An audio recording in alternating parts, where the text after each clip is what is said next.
Bonsoir et bon retour dans ce numéro de Studio 100. Encore une fois, une belle balade qui nous attend ce soir, eh bien dans la vie mahoraise bien sûr, mais une belle balade que l'on va faire aussi, eh bien tout simplement dans la vie de notre invité. Et notre invité aujourd'hui n'est autre que Mahmoud Aziari. Il est né le 22 octobre 1959. Il est né à Dzaoudzi et on le présente eh bien ce soir comme étant un notable de Mzapéré. Mahmoud, bonsoir. Bonsoir Dominique. C'est bien Mahmoud le prénom? Oui, c'est Mahmoud en arabe. Et ouais. C'est celui qui doit être remercié. Et ouais. Mahmoud, vous êtes né le 20...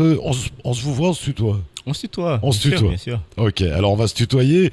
Mahmoud, tu es né le 22 octobre 1959 à Dzaoudzi.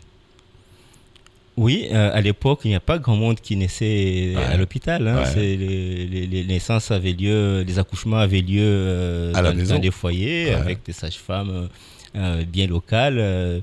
Je ne sais pas du tout par quel hasard je suis né à Dzaoudzi. Le médecin s'appelait, paraît-il, le docteur Dibouban, le commandant Dibouban, ça devait être un médecin militaire. J'ai vu ça dans mes papiers.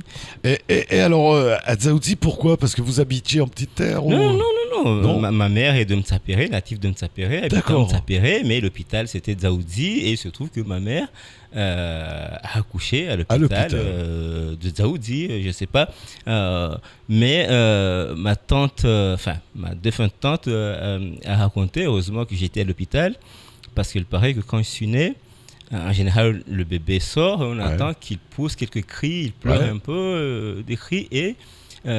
aucun son n'est sorti. À un moment donné, tout le monde a pensé que peut-être que le bébé était sorti mort-né. Non. Et les gens m'ont mis la tête en bas, ont commencé à me gifler et aucun cri n'est sorti. Donc, il a fallu quand même que le médecin soit là pour bien attester que j'étais vivant. Et ouais, on s'est rattrapé depuis, on va dire.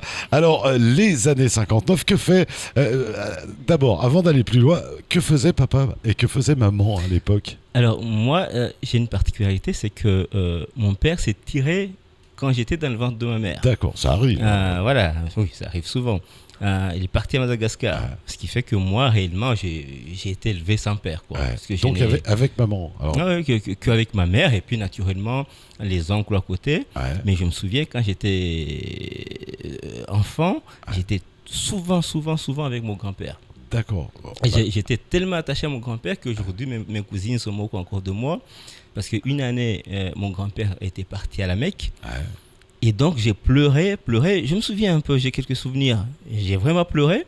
Et mon oncle, le Cheikh Ahmed Soali, est venu me voir en me disant « Mais pourquoi tu pleures ?» Donc, on l'appelait Dadae. Dadae, c'est le nom affectif des grands-pères. Mais Dadae va revenir. Puis j'ai dit « Non, je voudrais y aller. » Et il a dit « Mais tu n'as pas d'argent pour te payer le billet pour aller à la Mecque. » Et j'ai demandé combien il faut. Il a dit Robombili.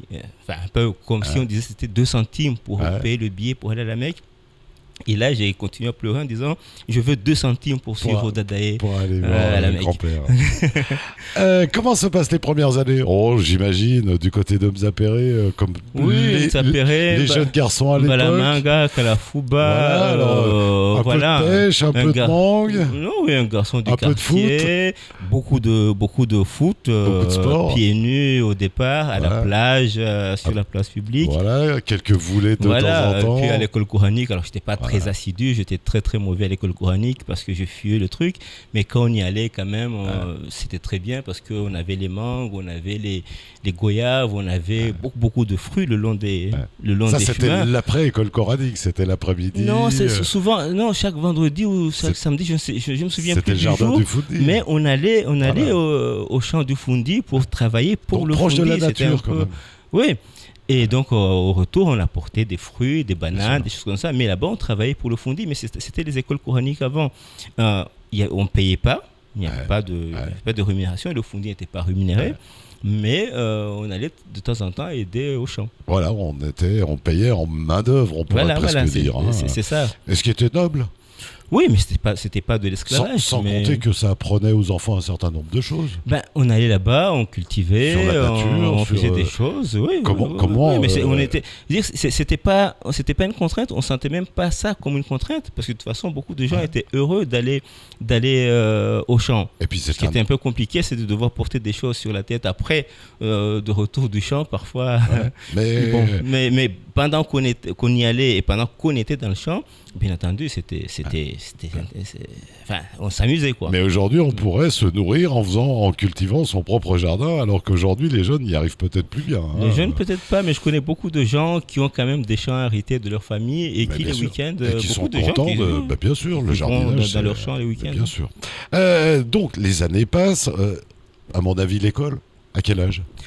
Alors, moi, j'ai eu une chance d'aller à l'école à 6 ans, au moment où d'autres allaient à l'école, parfois à 9 ans, parfois à 10 ans. C'est juste que, donc, étant de Mbalamanga, c'était là où il y avait la seule école pratiquement de toute la région. Les gens de Mamoudzou, tout le monde devait venir à l'école à Mbalamanga. Et donc, j'étais de là. En plus, j'ai eu la chance que à l'époque, mon oncle Ahmed Souali, il me semble qu'il était déjà préfet de Mayotte, ou en tout cas, il avait une place assez importante dans la fonction publique.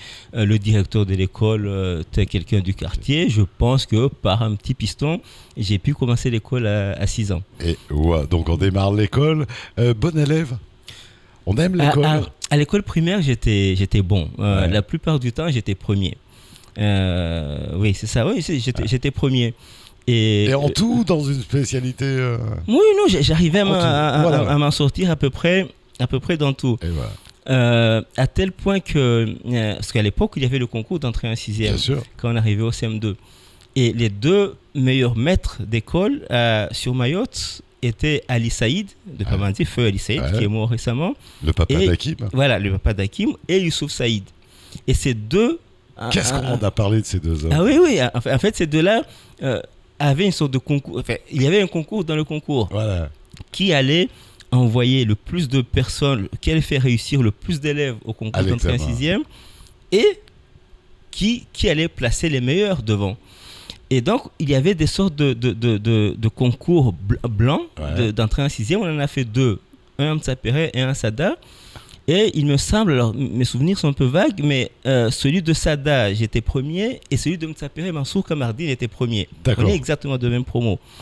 Et donc, on savait que dans le concours d'entrée en 6e, soit Mansour était premier, soit moi. Et les deux se battaient. Se tiraient la bourre. Et je me souviens très bien, après le concours, j'étais à Pamandi, j'étais de Mtsapere, mais j'étais logé à Pamandi. Et Maître Ali Saïd est venu me voir en me disant, alors, tu t'en es bien sorti? Il n'a pas demandé aux autres, à moi, parce qu'il voulait savoir si j'allais être premier du concours. Et je lui ai dit, j'ai bien peur que j'ai dû faire une faute. Et je me souviens encore, sera présent, c'était le mot lavabo. J'avais dû mettre un T et j'ai réfléchi longtemps pendant la dictée. Si je mettais un T à lavabo, je ne mettais pas de T à lavabo. Et j'ai fini par mettre un T au mot lavabo. Et je pense que là, c'est l'erreur que j'ai faite. Et donc, ça m'est resté. Et toute l'après-midi, mais j'ai dû faire une faute, et ça. Et quand je lui ai dit, je pense que je ne serai pas premier parce que je sais que j'ai fait une faute. Et il a failli me taper, il était assez déçu. Et je pense que Mansour m'a battu à ce concours-là. À cause du il n'arrête lavabo. pas de me le rabâcher encore. À cause du lavabo. Bravo les gars. Bon, les années passent. On arrive au secondaire, bien sûr. Alors au collège, c'est très marrant. Arrivé au collège, j'étais trop passionné de foot, donc je jouais au foot le matin. Dès que l'eau se retirait un peu, je jouais au foot. Voilà. Ce qui fait que, en réalité, je ne travaillais pas beaucoup au collège, mais j'aimais lire, donc je lisais beaucoup. Et il se trouve que mon oncle Ahmed Souali, pareil, il avait une petite boutique chez ma mère, et il apprenait l'anglais. Et souvent, j'étais sur la véranda à sa boutique et j'écoutais l'anglais. Non, c'était sur des cassettes qui mettaient dans des sortes de magnétophones. Et donc, du coup, je me suis passionné pour l'anglais très jeune, d'ailleurs depuis que j'étais à l'école primaire, et j'aimais lire. Donc, du coup, mes meilleures notes, quand j'étais au collège, j'étais plutôt dans les matières littéraires. Mais quand je dis littéraire, c'est vraiment le français, parce que je lisais beaucoup, donc je retenais les phrases et les langues. Et l'anglais, essentiellement. Et à un moment donné, et à partir de l'âge de 12 ans déjà, je lisais beaucoup Jeune Afrique. C'est bien. Ah oui, je lisais Jeune Afrique, je connaissais l'histoire de l'Afrique, des indépendances africaines, de tout ce qui bouge en Afrique. Et à un moment donné, je voulais être journaliste. Voilà, c'était vraiment mon hobby. Donc j'ai caressé le rêve de journaliste jusqu'à ce que je me dirige, puisque après la troisième, on était dirigé vers une série. Et moi, on m'a mis un A, donc en série littéraire. Et donc, je dis ok, c'est très bien, je serai journaliste. Et c'est quand j'étais en première que la prof m'a dit non, mais t'es pas assez bon. En fait, en langue, t'es pas si bon que ça, tu seras jamais journaliste, quoi. Donc finalement, je ne suis pas journaliste. Mais bon, quel dommage, quel dommage. Donc, alors, on continue les études et on va jusqu'où alors ? Alors, à l'époque, c'était très très sévère, mais vraiment très sévère. Je me souviens, on est rentré à 150 en sixième, 150 personnes. Et je ne sais pas si quelqu'un me contredira, mais je pense que dans la section des 150 personnes, et dans le chemin qui nous amenait jusqu'à La Réunion, parce qu'on était allé jusqu'en première à Mayotte et puis la terminale La Réunion, il me semble que j'étais le seul à avoir le bac sans avoir redoublé cette période-là. Et on est arrivé en réalité de cette promotion-là, on est arrivé à 9 en première. 3 personnes en A et 6 personnes en D, qui était une série scientifique, dans laquelle il y avait notamment Massouka Mardine, mais qui était un excellent élève. À mon avis, il était 3 fois meilleur que moi. Mais il y en avait d'autres. Et je ne sais pas par quelle magie, tous les gens qui étaient en première D ont été virés à la fin de l'année. Terminé l'école. Et nous qui étions en première A, on a été envoyés à La Réunion. Et c'est quand on est arrivé à La Réunion que j'ai réellement accepté qu'en réalité, on n'était pas bon du tout. Je pensais être bon à Mayotte, mais on n'était pas bon du tout. Et finalement, j'ai été le seul, par chance, à avoir mon bac. Mais tu sais quoi ? J'ai eu mon bac grâce aux mathématiques. Parce qu'il se trouve qu'une fois envoyé en A, je ne sais pas par quelle magie, encore une fois, je suis devenu très bon en mathématiques. Si, je sais, parce qu'en troisième, quand on préparait le BEPC, j'ai une cousine qui m'obligeait à aller réviser avec elle. Et ça, c'est une histoire assez cocasse parce que j'avais 2, 3, 4 en maths pendant toute l'année. Et quand elle m'a obligé, chaque fois, elle venait me chercher au basket. Non, Mamou, tu viens, on va bosser. On a révisé pour préparer le BEPC. Et le dernier examen de mathématiques qu'on a préparé juste avant le BEPC, j'ai eu 18.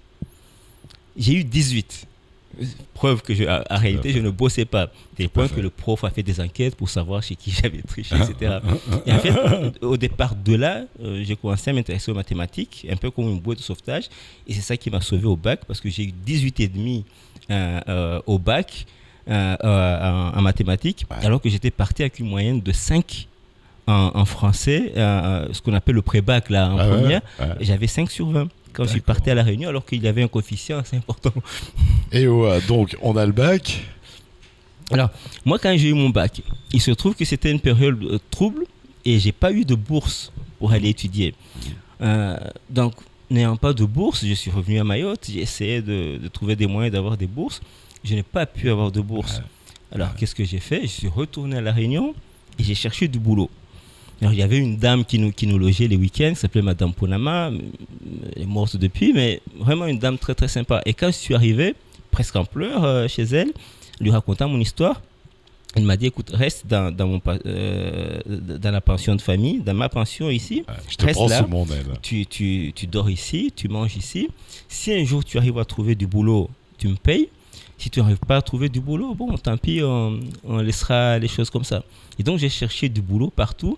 J'ai fini par trouver un emploi de surveillant de collège, mais c'était trop loin. Finalement, je l'ai pris à plein temps.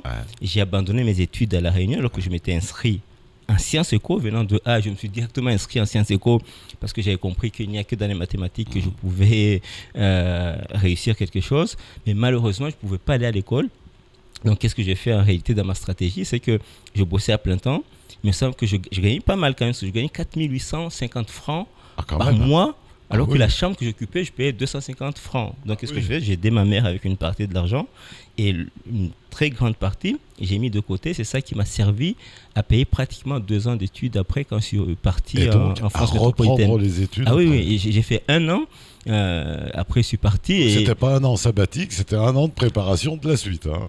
Ah oui, j'y tenais, oui. Pourtant, à La Réunion, il y avait des moyens de s'amuser. Parce qu'aujourd'hui, nos jeunes, ils ont tendance à prendre des années sabbatiques. Hein. Oui, mais en plus, j'ai passé mon permis de conduire, je conduisais à La Réunion, je jouais au basket. On jouait à Sani Abdallah, l'ancien maire de Mamoudzou et moi, on jouait dans l'équipe de basket de l'université de La Réunion. Donc, on allait à Silaos, on s'amusait. J'ai commencé à faire du karaté à La Réunion avec le fameux Alix Mazaka qui est ici. Je jouais de la guitare avec un musicien qui était connu à Mayotte, mais qui est mort en train PSD. On habitait dans la même maison. J'avais une chambre, il avait une chambre, et puis j'avais un cousin qui avait une chambre.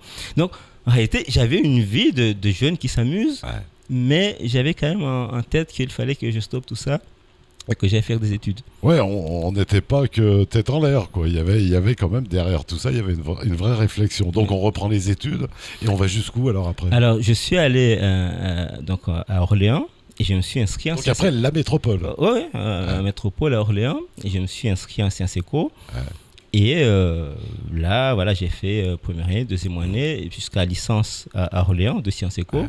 Et puis après, je suis allé m'inscrire en maîtrise d'économétrie, qui est encore un domaine très, très mathématisé de l'économie à Dauphine.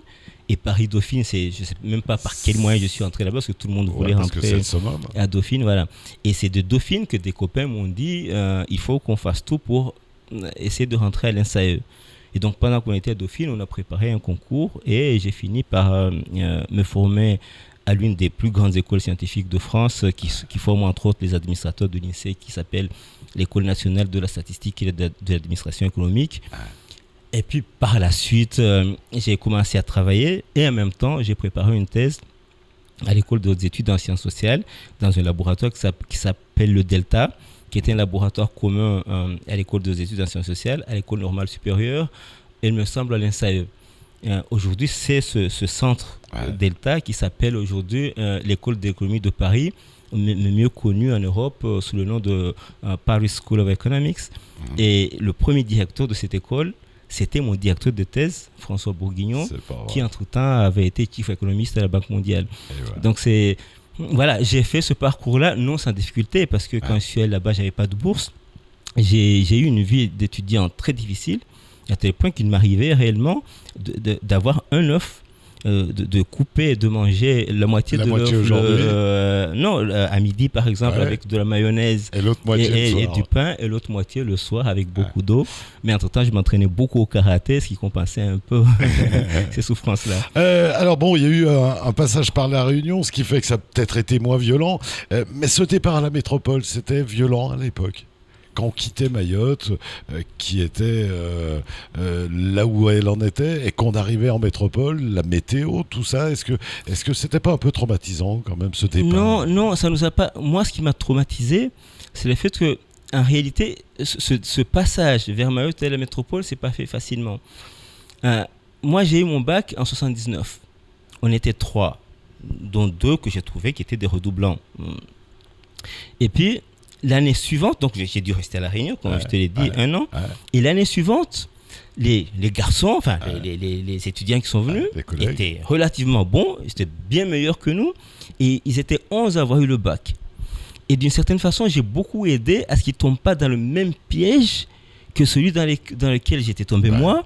Et certains de mes prédécesseurs, dont Ahmed Atoumani Douchina, qui n'en parlait jamais, était tombé lui aussi. Parce que lui aussi, après son bac, n'a pas pu avoir de bourse. Je ne l'ai jamais entendu en parler, mais il est tombé d'abord dans ce piège. Et puis moi, je suis tombé dans ce piège. Et j'ai évité aux autres de tomber dans ce piège l'année suivante. Et donc, quand on est venu à Mayotte, là, on a distribué tract sur tract, on a fait des meetings et tout. Et c'était une vraie manifestation pour protester contre l'idée que les étudiants ne pouvaient pas continuer leurs études après le bac. Et ça a permis aux 11 qui avaient eu le bac cette année-là d'avoir une bourse et un complément d'études à Mayotte et un billet d'avion pour partir. Et moi qui étais leur leader, à qui l'administration voulait, on m'a dit ok, va te faire voir. Voilà, et puisque j'avais déjà préparé un peu mon affaire avant en mettant un peu d'argent de côté, je suis parti avec eux. Mais donc c'était pas un choc? C'était pas un choc. Enfin, là où ça pouvait être un choc. Et ça, je ne sais pas si les autres l'oublient, mais quand on est parti donc c'était moi le leader. Puis à un moment donné, on réussit. Ils ont le billet d'avion, ils ont la bourse nationale, ils ont le complément de bourse, tout est réglé pour eux. Moi, naturellement, rien n'est réglé. J'ai pas de billet, j'ai pas de bourse, j'ai rien. Mais j'irai parce que j'ai laissé de l'argent de côté. Et puis les gars me demandent mais on va où? On va où? Et il se trouve qu'il y avait des Mahorais dans une association qui était très connue à l'époque, parce que c'était un peu un état dans l'état, qui était l'association des stagiaires et étudiants des Comores.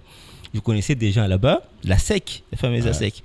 Et j'ai écrit en disant, voilà, nous venons là-bas, mais nous sommes complètement, on ne sait pas où aller, on ne sait pas quoi faire, mais nous venons là-bas.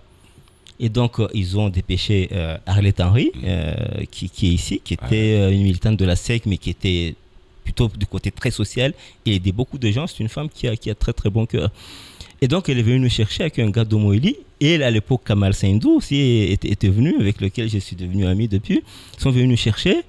Et on est resté quelques jours dans la région parisienne. Et là, ils ont téléphoné dans toutes les académies, Bordeaux, Toulouse, Marseille, partout. Et des militants de la SEC de chaque section ont dépêché des gens à la gare. Donc, les militants de la SEC de la région parisienne ont mis tout le monde dans les trains, chacun dans les trains. Et dire, en sortant là-bas, tu descends et telle personne te reconnaîtra et t'amènera jusqu'au campus. Et puis te prendra en main jusqu'à ce que tu t'intègres dans le campus. Donc, c'était comme ça. Sinon, on allait se retrouver à 12 Mahorais à Paris, sans rien, on ne sait pas où aller. Ça a été un peu traumatisant, mais on s'en est sorti. Donc, il y a un vrai accompagnement à faire à ce moment-là avec les jeunes. Oui, parce que la SEC était très organisée, très organisée de ce point de vue-là. Et si cette organisation n'avait pas été là, on aurait eu des problèmes. La deuxième chose, c'est que la chance qu'ils ont eue, c'est que beaucoup de gens sont allés à Dijon, Montpellier, à Bordeaux, à des endroits où déjà les Comoriens, les étudiants comoriens réussissaient pas mal. Et les Mahorais s'intégrant dans cet environnement, beaucoup ont réussi. Si vous regardez bien, cette génération a mieux réussi que les générations actuelles. Et ça, il faut à un moment donné chercher l'explication de ce genre de choses. Elle serait où? Elle serait que quand on est allé, on a pris conscience qu'il faut, parce qu'il y avait un certain militantisme, et c'était l'idée qu'il faut qu'on étudie pour le pays. Il faut qu'on devienne quelque chose pour le pays. Il faut qu'on apprenne les sciences. Il faut qu'on comprenne ce qui se passe dans le monde, mais pour aider le pays. Je ne suis pas sûr que les étudiants aujourd'hui ont un moyen de comprendre ce genre de choses. Et trouvent cette motivation-là. Ouais, je crois pas que ça le soit. Alors moi, prenons mon cas. Je veux dire, moi, j'étais un militant de la SEC, mais très mais j'y croyais, j'étudiais, etc. Et je ne le regrette pas du tout d'ailleurs parce que Marx, parce qu'on était censé être des communistes, etc.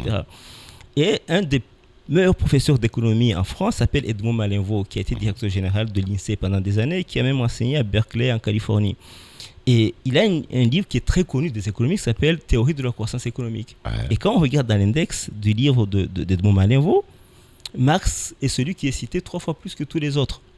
Donc, à ce moment-là, j'ai lu Le Capital de Marx, etc. Et je lisais Lénine, je lisais des textes de Mao Tse-tung. Jusqu'à présent, ayant quand même un certain niveau en économie, puisque malgré tout, je suis docteur en économie quantitative, j'ai étudié un peu, fait un peu de recherche.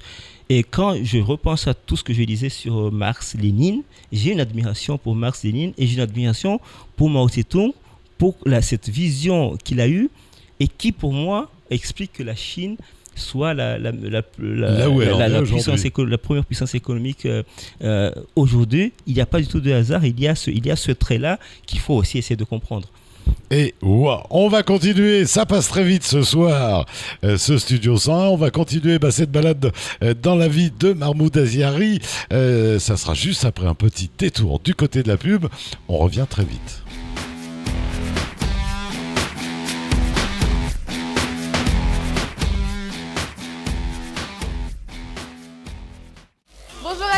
C'est Ornella Perrine, votre Miss Météo sur KTV. Retrouvez-moi du lundi au vendredi à 19h35, juste après le JTM et aussi pendant le week-end. À bientôt!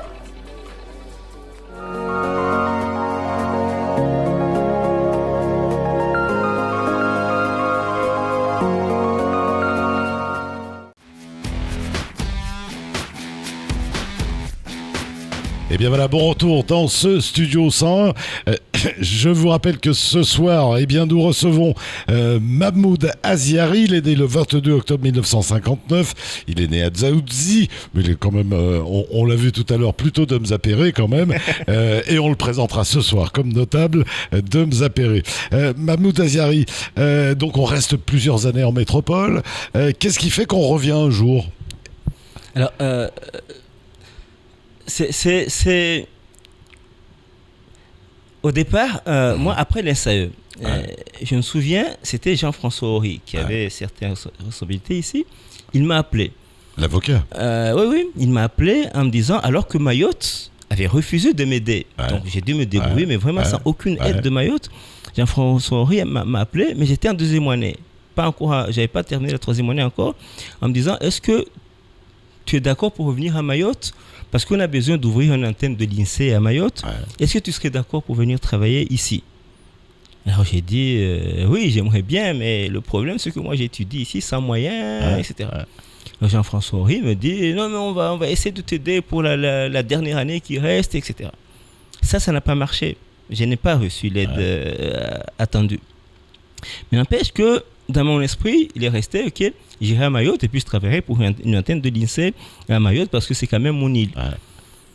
À la fin de la troisième année, je demande est-ce que je peux avoir le poste et on me dit le problème, c'est quand même que c'est pour être le chef de cette antenne.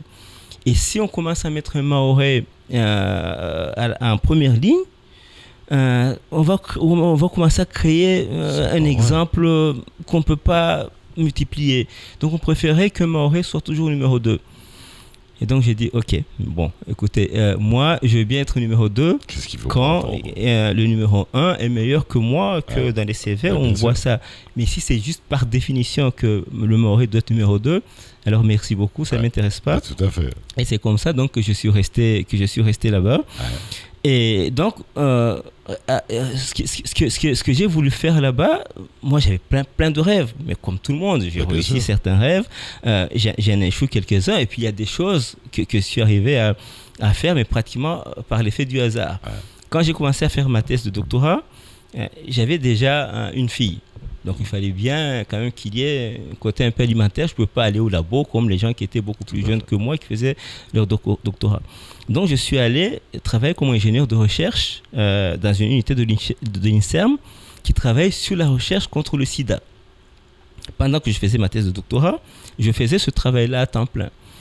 Et ce travail, jusqu'à aujourd'hui, je n'étais pas beaucoup payé, parce qu'ingénieur de recherche dans le public, ça ne gagne pas énormément. Mais j'en suis mais vraiment très très fier, parce que j'ai été dans le groupe, il y avait 9 pays dans ce groupe-là, la France, l'Angleterre, l'Allemagne, l'Espagne, l'Australie, etc. Puis on bossait beaucoup avec les États-Unis. Et c'est ce groupe qui a découvert pour la première fois que la bithérapie pouvait prolonger la vie des patients. Déjà à l'époque. Et j'ai été un des premiers à l'avoir vu. Parce qu'il y avait beaucoup de médecins, beaucoup de gens, des techniciens qui bossaient sur ça. Et il y avait ce qu'on appelait le comité de suivi, c'était 2 personnes qui étaient de niveau scientifique très élevé, qui étaient très reconnus. Et puis il y avait moi en France, un Britannique soudanais, qui était en Angleterre, d'ailleurs, qui enseignait la statistique à Oxford, qui s'appelait Abdel Babiker. On était les 2 seuls à avoir les codes, parce que dans ces essais-là, ce sont des essais qu'on appelle en aveugle. Et là, c'est un effet qui s'appelle double blinded. C'est-à-dire que le patient ne sait pas ce qu'il prend, s'il prend un placebo ou l'effet actif. Et les médecins qui le suivent ne le savent pas non plus. Mais nous, les statisticiens, on avait une façon de coder pour arriver à savoir qui prenait quoi, et ça nous permettait de suivre l'effet, mais on était tenus au secret complet. Et la France avait la plus grosse base de données, mais à chaque analyse qu'on faisait tous les 3 mois ou tous les 6 mois, on mettait toutes les données de 9 pays ensemble. Et puisque la France, à elle seule, avait la moitié de l'ensemble des données, j'avais suffisamment de données pour voir la tendance de ce qu'on allait avoir globalement. Au résultat global. Et donc, j'ai été le premier à voir ces fameuses courbes de survie en statistique se détacher. Parce que tant qu'elles se collent, ça signifie que l'effet placebo et le principe actif ont le même effet. L'effet du placebo et le principe actif. Mais à partir du moment où elles se détachent avec une certaine significativité statistique, on pouvait dire que le médicament, le principe actif était réellement efficace. Et je peux me glorifier pratiquement d'avoir été le premier à avoir vu ça. La réussite. Et puisque les gens du comité de suivi n'étaient pas tenus au secret, en France, c'était une femme qui s'appelait Muriel. Je suis monté, j'ai fermé ma porte à clé. Je suis monté voir Muriel. Elle était au 3e étage, j'étais au 2e. Elle est descendue et il y avait un effet incroyable parce que quand j'ai montré le graphique à Muriel, les courbes, Muriel, qu'est-ce qu'elle a fait? Automatiquement, elle a mis sa main devant l'écran pour que moi je ne vois pas, tellement c'était secret. Parce qu'il faut comprendre un truc, c'est que dans ce genre de choses, après, si jamais ça part trop vite, après les pharmacies, les laboratoires pharmaceutiques peuvent perdre des milliards de dollars sur le marché. C'est le monde impitoyable. Les actions tombent, tout ça. Donc il faut garder le secret jusqu'au bout, sinon il y a délit, etc. C'est le monde impitoyable. Donc, alors, on reste quelques années là-bas et un jour on rentre à Mayotte. Alors moi d'abord, les quelques années là-bas, bien entendu, au départ, mon idée, c'était de faire de la recherche en économie de développement. Et je m'intéressais beaucoup à la pauvreté. Il se trouve que j'avais commencé à faire de la recherche à des niveaux élevés. J'avais commencé à travailler avec la Banque mondiale sur des questions de pauvreté en Centrafrique. À un moment donné, je m'étais carrément inscrit à l'université de Yale, dans le Connecticut. Le problème de Yale, c'est qu'ils voulaient que je devienne chercheur en Afrique. C'est-à-dire qu'ils allaient me nourrir, me donner tout pour que je fasse un post-doctorat, mais à condition que j'aille en Afrique faire de la recherche ou de l'enseignement. Alors, naturellement, j'ai cherché après un poste en Afrique. Et le poste que je suis arrivé à trouver, c'est un poste au Ghana où je devais gagner en tant que professeur d'université 2000 francs par mois. Alors que ingénieur de recherche, donc très mal payé, et je gagnais quand même 13 000 francs par mois. Et je me souviens à l'époque, j'avais 4 000 francs de dette. Donc je ne peux pas vivre avec 2 000 francs. C'est comme ça que j'ai abandonné mon postdoc et que j'ai fini plus tard par abandonner toutes mes idées sur la recherche en économie de développement, sur la pauvreté. Et je rejoins, par une très grande chance, une des plus grosses boîtes du monde, qui est General Electric. Et à l'époque, le patron du General Electric, c'était Jack Welch. Tu vois, aux États-Unis aujourd'hui, tu parles encore de Jack Welch, c'est le personnage mythique. Donc, je suis rentré dedans. Je pense que j'y ai appris beaucoup. Bien entendu, après, je suis rentré, j'ai travaillé dans d'autres boîtes européennes, françaises ou britanniques, etc. Parce que j'ai été aussi à Londres, dans la City. Mais là, chez GE, c'est là où j'ai essayé d'apprendre le plus de choses. Mais c'était pratiquement abandonner mon rêve de travailler sur l'économie de développement et sur la recherche sur la pauvreté, entrer dans le monde le plus capitalistique dans la banque et la finance, mais vraiment du côté au cœur de ce monde-là. Et aujourd'hui, quand je raconte à des amis que je suis d'une certaine façon revenu à mes amours premiers, je ne sais plus comment on dit, parce que en même temps, je manipule l'économie, la finance, l'aménagement, la construction. Et dans ce que je fais, les pauvres peuvent en bénéficier. Et je suis à peu près certain, mais c'est même pas à peu près, qu'avoir un logement décent dans lequel les enfants peuvent avoir une chambre, dormir tranquille à l'abri des intempéries, peut les aider à bien travailler à l'école et à rompre cette fatalité de la pauvreté. Tout à fait. Donc, ma recherche voulait montrer qu'il y avait de la productivité dans le capital humain, c'est-à-dire dans l'éducation aux techniques de production. Je n'ai pas les moyens de faire ça ici à Mayotte, mais je montre quand même que le logement quand même est un aspect qui peut aider une famille à éduquer, d'abord à trouver une place dans la cohésion sociale, à trouver une place dans la société et à faire en sorte que les gamins deviennent des gens, des médecins, des ingénieurs, mais des gens qui vont rompre cette fatalité de la pauvreté qu'on trouve souvent dans ces couches vulnérables. Ouais, et on en parle beaucoup en ce moment, de ce problème-là en particulier. Donc, retour à Mayotte ? Alors, retour à Mayotte, ça c'est très marrant parce que j'étais à Londres et de temps en temps, nostalgie de Mayotte, je regardais les infos, c'était les infos de Mayotte Première, c'était RFO, sur leur site. Le lendemain, on voyait les infos, donc je regardais pour voir ce qui se passe dans mon pays. Et là, je vois Bakary Boto, que je connaissais très bien à Paris, puisqu'on était dans l'association La Maison de Mayotte à Métropole ensemble. pratiquement en train de dire, oui, mais moi, il était président du conseil d'administration de la CIM. Oui, mais là, la CIM risque de disparaître. Nous, les élus, on ne veut pas. On aimerait quand même là, pouvoir la sauver. Là, on est en train de vouloir faire un plan, mais on cherchera un directeur général plus tard, je ne sais pas quoi. Donc, j'ai écouté comme ça, tiens, mais moi, je ne connaissais pas la CIM en réalité, parce que j'ai quitté Mayotte, j'avais un peu moins de 18 ans, ou je crois un peu plus de 18 ans révolus. Je suis revenu ici 27 ans plus tard. Donc pendant toutes ces années, j'avais des nouvelles de temps en temps de ma mère, de mes frères, etc. Mais je ne suivais rien à Mayotte. Au pire, on entendait le mot, on ne savait pas ce que ça voulait dire. Je ne savais même pas où les bureaux de la CIM étaient où. Donc la CIM, pour moi, c'est une société importante à Mayotte qui fait des choses pour les Mahorais. Je ne savais pas plus. Donc j'ai écouté l'information. Ça va bien avec CIB, une société importante à Mayotte. Voilà, exactement. Voilà, tu as bien trouvé, Dominique. Et donc, j'écoute. Et puis, de temps en temps, je venais à Paris. J'essaie de venir à Paris le plus possible. Et je vois Bakar Liboto à Paris. Je l'invite à la maison à dîner. Et Bakar m'explique la situation. Donc, par curiosité, je lui dis, mais envoie-moi ces documents pour que je vois c'est quoi. Mais tout le monde a peur que ça va, c'est terminé. Il dit, oui, malheureusement, beaucoup d'experts à l'époque, la crise était profonde, en tout cas. Moi, je me rappelle. Beaucoup d'experts passent là-bas, ils disent, c'est terminé. Il y a un rapport de l'IGF, il y a des tas de choses. On ne voit pas quoi ça sortir. Je dis, mais écoute, j'aimerais quand même voir ces documents, passe-les-moi. Donc, Bakar, là, il a été prompt. Il est arrivé à Mayotte, il m'a envoyé un paquet de documents, mais ça faisait ça. Alors je les ai épluchés, j'ai pris 2 mois pour les éplucher, je lisais les comptes, je regardais le patrimoine, les bilans, les choses comme ça. Et je l'ai appelé en disant, mais Bakar, si tu arrives à trouver quelqu'un d'un peu sérieux, qui connaît un peu les choses, ça marche. Non, mais c'est pas ce qu'on nous dit. Tous les experts que nous consultons nous disent que non. Donc du coup, aucun directeur général ne veut venir ici parce que c'est mort. Parce que c'est voué à la mort. Puis je lui ai dit, écoute, tu veux que j'essaye ? Il me dit, mais tu veux bien? Puis je dis, écoute, je vais voir d'abord si je peux me dégager. Parce qu'en réalité, j'étais consultant. Donc, je prenais des choses que je pouvais terminer, arrêter, reprendre, etc. Dans la City, il y a beaucoup de gens qui font ça. Ils sont un peu à la chasse au trésor. Donc, ils sont beaucoup.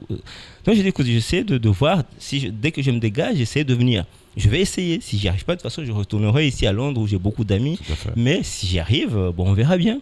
Bakar dit, écoute, si tu veux essayer, moi je suis d'accord, je vais présenter ton CV. C'est comme ça que Bakar a amené mon CV à Paris, au ministère des Finances, à la FD, à la CDC, il a vu à la CET, il a vu des gens là-bas. Certains ont douté, mais est-ce qu'il voudra vraiment, est-ce qu'il voudra venir ici? Il a fait toute sa vie ici, qu'est-ce qu'il va faire? Bakar lui a dit, non, je le connais bien, c'est un ami, s'il veut aider Mayotte, il va essayer d'aider Mayotte. Donc de ce côté-là, il n'y a pas de doute. Et c'est comme ça que je suis arrivé, mais pas vraiment, j'avais pas beaucoup de conviction, je suis pas sûr que j'allais y arriver. Je pense que malgré tout que j'ai eu beaucoup de chance d'arriver à... J'adore. Les gens qui se fabriquent leur chance. Donc retour à Mayotte avec un vrai challenge. Parce que là, c'est un vrai challenge. Oui, le challenge était double. C'est un challenge humain, c'est un challenge avec soi-même. Oui, moi, d'abord, quand je suis arrivé... C'est un challenge avec Mayotte beaucoup de gens m'ont dit, mais attends, mais tu es fou, complètement malade. Cette boîte, elle est déjà morte. En plus, l'État veut que cette boîte meure. Et quand l'État veut un truc à Mayotte, ça arrive. Et toi, tu viens dans un truc déjà mort et tu le prends, en fait, on t'a pris pour un con. Aucun Mahorais n'a jamais dirigé la CIM. Mais au moment où la CIM ne vaut plus rien, là, on va mettre un Mahorais. Naturellement, la CIM va mourir. Et on va dire que c'est un Mahorais qui l'a tué. Donc, les Mahorais sont incompétents. Et en faisant ça, en fait, tu nous mets tous dans la merde. Donc, j'avais des problèmes de conscience. Puis, j'ai beaucoup réfléchi. Puis, j'ai dit, non, je vais faire comme un médecin. On me dit qu'il y a quelqu'un qui a l'agonie, il va mourir. Je vais essayer de le soigner. Si j'arrive à le soigner, je serai fier. Si j'arrive pas à le soigner, je serai encore fier en me disant j'ai essayé. Peu importe les critiques, mais j'aurais essayé. Et c'est exactement ce que je veux faire. Je vais essayer de sauver la CIM. Si j'y arrive, tant mieux. Si j'y arrive pas, eh bien, je dirais que j'aurais essayé. Puis je retournerai à Londres, retrouver mes amis et essayer de gagner un peu d'argent en travaillant à droite à gauche. En fait, c'est comme ça que ça s'est passé. Mais j'ai dû bosser pour ça. Et beaucoup de gens à la CIM ont bossé comme des forçats. Et aujourd'hui encore à la CIM, ça ne se voit pas ici, en dehors, mais il y a des gens qui bossent énormément. Mais bien sûr, et j'imagine, il n'y en a encore pas beaucoup, mais j'imagine qu'il y a quelques cheveux blancs, tu les dois à la CIM, à mon avis. Et puis quelques nuits blanches, j'imagine. Bon, on connaît la success story qui s'en suivra du côté de la CIM. Moi, je voudrais qu'on s'éloigne un petit peu de la CIM et qu'on parle un peu de Mayotte. Et je voudrais avoir votre avis sur Mayotte. Ton avis sur Mayotte. C'est très contrasté. Mayotte, pour moi, c'est un rêve. Bon, il se trouve que j'ai eu la chance de visiter quand même pas mal de pays. Il y arrivait des moments où j'allais passer mes vacances à Miami, en Floride. Je louais des voitures, j'allais dans l'archipel des Keys, là où il y a des manguiers, de la mangrove, des choses comme ça. Dans l'archipel des Keys, j'allais visiter la maison d'Ernest Hemingway, qui était mon auteur préféré, parce que j'ai lu pratiquement tous les romans d'Ernest Hemingway. Et je rêvais pratiquement d'aller voir sa maison à Key West, qui est la plus grande île de l'archipel des Keys en Floride. Donc j'allais à Los Angeles, je voyageais de temps en temps. Et puis j'aimais bien le sud-est de la France, Monaco. Enfin, j'ai vu quelques endroits. Mais il se trouve qu'en retournant à Mayotte, je me suis fait vraiment à l'idée que Mayotte est un des plus jolis coins du monde. Alors, je ne connais pas tous les coins du monde, naturellement. Je sais qu'il y en a de très jolis qu'on voit dans les cartes postales sur Internet. Mais je suis persuadé que Mayotte est l'un des plus jolis coins du monde. Et probablement de l'ensemble français. Peut-être c'est le premier ou le deuxième, mais pas très loin dans les plus beaux territoires, les plus attractifs, les plus attirants. De l'autre côté, à Mayotte, la culture, les mœurs, la religion de tradition soufie ici, avec ses chants, ses poèmes, les kasudas, beaucoup de choses riche. Ici, mais c'est magnifique. Et puis ce rythme, basket, football, puis maintenant on rivalise avec les équipes réunionnaises, les équipes en métropole, tout ça avec des terrains poussiéreux, un manque de stade, des gymnases qui tombent en panne, mais avec tout ça, on a une vie magnifique ici. Tout à fait. En même temps, il y a beaucoup de dérives. Un urbanisme. Et beaucoup de freins. L'urbanisme d'abord qui est en train de partir n'importe quoi. Déjà, on avait un urbanisme qui n'était pas du tout joli à voir. Au lieu d'aller vers l'amélioration, aujourd'hui, des bangas s'installent partout et il n'y a plus aucune maîtrise de cet urbanisme parce que la pauvreté, d'abord entraînée par l'immigration clandestine, plus par le manque de rythme dans la croissance économique ici, accumule cette pauvreté, ce que l'INSEE a montré à 84% de population mahoraise en dessous de ceux de la pauvreté, ça se traduit dans les taudis, etc., qui modifient tout ça.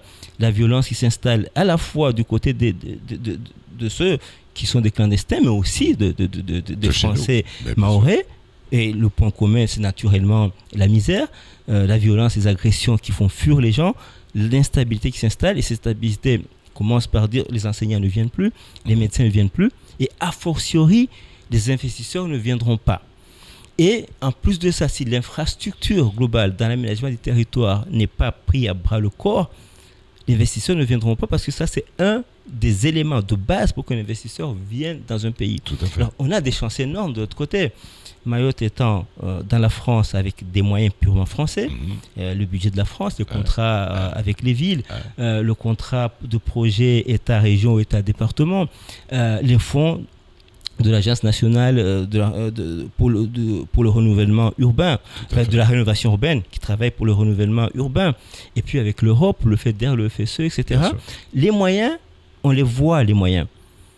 Mais en interne, nous n'avons pas encore pris conscience de comment toutes ces choses-là s'articulent. Et j'ai bien peur qu'on a déjà perdu beaucoup de temps et que nous risquons encore de perdre du temps si nous ne rattrapons pas ça vite en mettant des gens costauds à chaque fois à des endroits qui sont clés pour le développement du pays. En tout cas, des gens maîtrisant le sujet. Voilà, à Mayotte, on ne sait pas encore faire ce genre de choses. Alors parfois, on se plaint tous en disant « Oui, mais parce qu'on n'a pas de projet, parce qu'on n'a pas je ne sais pas quoi. » Mais les gens ne savent pas. Il faut une procédure, un processus. Quand les gars de Dubaï font tout ce qu'ils font à Dubaï, ce n'est pas forcément des Arabes, des Émirats qui font ça. Hein. Ils ont l'argent. Ils disent, OK, qui sait faire les choses bien? Et quand il y a l'argent, quand on dit, voilà l'argent, eh bien, les gens qui savent faire viennent à l'argent parce que c'est leur business. Ils te dessinent les projets. Et ils te réalisent les projets. Mais il faut que tu aies l'argent et l'envie, la vision de ce que tu as envie de faire. Et cette vision-là, naturellement, tu dois la connecter à des questions d'économie, de société, des tas de choses. Mais ces connexions-là doivent exister. Or, ici, par exemple, aujourd'hui, on parle de développement économique. Un des schémas, c'est les schémas d'aménagement régional. Ce truc-là est encore en étude, alors qu'on est en train de parler de mesures à présenter à l'Europe pour avoir l'argent. Donc on est déconnecté de toutes parts. C'est ça qui me fait peur. C'est d'abord une île magnifique qui pourrait être une perle dans l'océan Indien, des moyens qui existent, financiers, techniques, etc. Mais une absence de vision, un laisser-aller dans ce qui détruit l'harmonie et la beauté de l'île. Voilà, c'est sur ces paramètres-là qui parfois m'inquiètent, mais sans me décourager. Ouais. Mahmoud, malheureusement, ça va trop vite avec toi. Quand est-ce que tu prendras les clés de Mayotte ? Comme tu as pris les clés un jour de la cime. Tu veux dire politique ? Ouais. On a besoin de... Non, mais je ne serai pas élu. Je ne serai pas élu parce que je serai jamais bon pour faire une campagne. Pourquoi ? Parce qu'on ne sait pas mentir. Je ne suis pas politiquement correct, je ne sais pas mentir. C'est pour ça que j'ai des problèmes parfois avec des gens au sein de l'État, parfois avec des politiques, mais c'est moins connu. Mais je ne sais pas mentir, je suis trop direct. J'ai toujours l'impression que je perds du temps à passer par des explications, machin. Et quand les choses, je dis les choses, et je suis capable, moi, d'aller dire à des électeurs, écoutez, moi, si vous me disiez, je vais bosser pour vous, c'est pour vous que je vais le faire. Mais si vous n'avez pas envie de me lire, tant pis, quoi. C'est pas mon problème. Tu vois, c'est pas comme ça, je crois, qu'on fait une campagne. Donc, en politique, je me vois assez mal. Ceci dit, je me suis dit, peut-être que je ferai de la politique un jour. Mais la condition que je m'impose à moi-même, c'est que je n'ai pas envie de vivre de la politique. Donc, je veux... Si je pouvais, parce qu'aujourd'hui je ne suis pas un riche, je n'ai pas de gros patrimoine, mais si je pouvais vivre de mon propre patrimoine, de mes propres, et que je fasse de la politique que pour aider le pays, peut-être que je le ferai un jour. Mahmoud Aziari, en tout cas, merci d'avoir répondu présent à ce Studio 101 trop court. Malheureusement, je me demande s'il n'en faudrait pas un deuxième quand même. J'avais des milliers de questions à vous poser, on n'a pas eu le temps. En tout cas, merci d'être venu. Un dernier petit mot à nos spectateurs. Écoute, moi...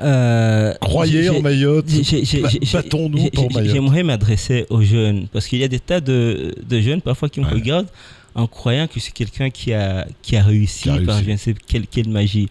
Je suis quelqu'un qui s'est beaucoup battu.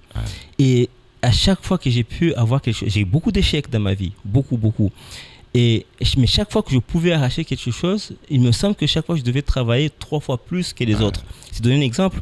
Je suis un littéraire qui a fini par être dans la même classe que des gens qui venaient de l'école polytechnique. Parce qu'à l'INSAE, il y a des polytechniciens qui arrivent, qui entrent à l'INSAE sur titre. Donc chaque fois, j'ai dû me battre 3 fois, 4 fois plus que les autres pour arriver à réussir. Donc à un moment donné, il faut croire en des choses. Moi, je suis allé assez loin de la pratique du karaté, alors que j'étais un gamin un peu peureux, etc.